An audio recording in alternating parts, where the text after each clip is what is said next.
तो हाल ही में रिलीज हुआ है फिल्म 120 बहादुर का दमदार ट्रेलर, जिसे देखने के बाद हर किसी के अंदर देशभक्ति की भावना एक बार फिर से जाग उठी है। कुछ समय पहले ही फिल्म का टीजर सामने आया था जो दर्शकों को काफ़ी पसंद आया था और अब ट्रेलर ने तो लोगों के दिलों को छू लिया है। इस फिल्म को लेकर पिछले कुछ समय से काफ़ी चर्चा भी चल रही है। कोई इसकी तारीफ कर रहा है तो कोई विरोध, लेकिन इन सब के बीच सबसे बड़ा सवाल यही है कि आखिर ये फिल्म किस कहानी पर आधारित है और इसको लेकर इतना हंगामा क्यों हो रहा है। फिल्म 120 बहादुर की कहानी हमें हमारे इतिहास के उस सुनहरे और गर्व से भरे अध्याय में लेकर जाती है जब साल 1962 में भारत और चीन के बीच भयानक युद्ध हुआ था। उस दौर में चीन की फौज ने रातों रात लद्दाख के रेजांगला पोस्ट पर हमला बोल दिया था। उस वक्त भारतीय सेना की कुमाऊं रेजिमेंट के मात्र 120 जवान उस पोस्ट की रक्षा कर रहे थे। सामने थी चीन की 3000 सैनिकों की विशाल सेना, लेकिन हमारे इन 120 बहादुरों ने बिना पीछे हटे डटकर मुकाबला किया। इतिहास गवाह है कि इन 120 सैनिकों ने अपनी जान की बाजी लगाकर 1300 से ज़्यादा चीनी सैनिकों को मौत के घाट उतार दिया था। ये लड़ाई सिर्फ गोलियों की नहीं थी, बल्कि जज्बे, हिम्मत और मातृभूमि के लिए मर मिटने की भावना की मिसाल थी। इस जंग में भारतीय सेना का नेतृत्व किया था मेजर शैतान सिंह ने, जो उस वक्त सिर्फ अपने नाम से नहीं बल्कि अपने हौसलों से दुश्मनों के बीच डर का कारण बने हुए थे।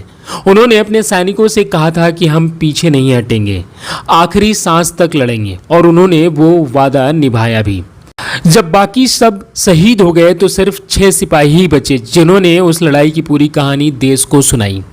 मेजर शैतान सिंह की वीरता को देखते हुए उन्हें मरणोपरांत परमवीर चक्र से सम्मानित किया गया, जो देश का सबसे बड़ा सैन्य पुरस्कार है।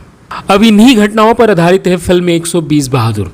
इस फिल्म में मेजर शैतान सिंह का किरदार निभा रहे हैं फरहान अख्तर, जो अपने इंटेंस और रियलिस्टिक एक्टिंग के लिए जाने जाते हैं। वहीं उनकी पत्नी के किरदार में नजर आएंगी राशि खन्ना, जिनका रोल इमोशनल लेयर जोड़ता है, क्योंकि हर युद्ध सिर्फ मैदान में नहीं लड़ा जाता, कुछ जंगें परिवार के अंदर भी चलती रहती है। लेकिन इस फिल्म के साथ विवाद भी जुड़ा हुआ है। देश के कई हिस्सों में इस फिल्म का विरोध किया जा रहा है।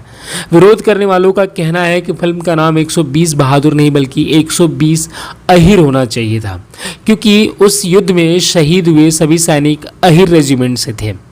इस मुद्दे पर लोगों की भावनाएं जुड़ी हुई हैं और इसलिए फिल्म को लेकर तरह तरह की प्रतिक्रियाएं सामने आ रही हैं। अब अगर बात ट्रेलर की करें तो इसमें वो सब कुछ है जो एक देशभक्ति फिल्म में होना चाहिए। हर सीन आपको कहानी के अंदर खींच लेता है। फरहान अख्तर का लुक, उनकी डायलॉग डिलीवरी और बॉडी लैंग्वेज एक असली फौजी के जज्बे को बखूबी दर्शाती है। बैकग्राउंड म्यूजिक इतना पावरफुल है कि कई जगह रोंगटे खड़े हो जाते हैं। विजुअल्स में ठंडे लद्दाख की घाटियाँ, बर्फ से ढकी पहाड़ियाँ और उन पर चलती गोलीबारी इतनी रियल लगती है कि आपको लगेगा जैसे आप खुद वहीं मौजूद हो। फिल्म का निर्देशन रजनीश घई ने किया है, जिनकी पिछली फिल्म धाकड़ बॉक्स ऑफिस पर बुरी तरह से फ्लॉप रही थी, लेकिन इस बार लगता है कि उन्होंने अपना पूरा ध्यान कहानी और इमोशन पर लगाया है। ट्रेलर देखकर तो यही लगता है कि 120 बहादुर उनके करियर का टर्निंग पॉइंट साबित हो सकती है।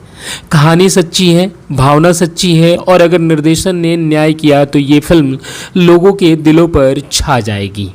फिल्म 21 नवंबर को सिनेमाघरों में रिलीज हो रही है और उम्मीद की जा रही है कि यह फिल्म न सिर्फ बॉक्स ऑफिस पर अच्छा प्रदर्शन करेगी बल्कि लोगों को एक बार फिर से हमारे वीर जवानों के बलिदान की याद भी दिलाएगी। यह सिर्फ एक युद्ध फिल्म नहीं बल्कि एक भावनात्मक सफर है उन 120 बहादुरों की जिन्होंने अपने प्राणों की आहुति देकर इस देश की गरिमा को बनाए रखा। तो दोस्तों, अगर आपने अभी तक 120 बहादुर का ट्रेलर नहीं देखा है तो ज़रूर देखिए। यकीन मानिए ये ट्रेलर आपको गर्व से भर देगा। और अगर देख लिया है तो कमेंट कर हमें बताइए कि आपको ये ट्रेलर कैसा लगा। बाकी मिलते हैं अगले वीडियो में एक नई फिल्म और नए रिव्यू के साथ। Thank you so much.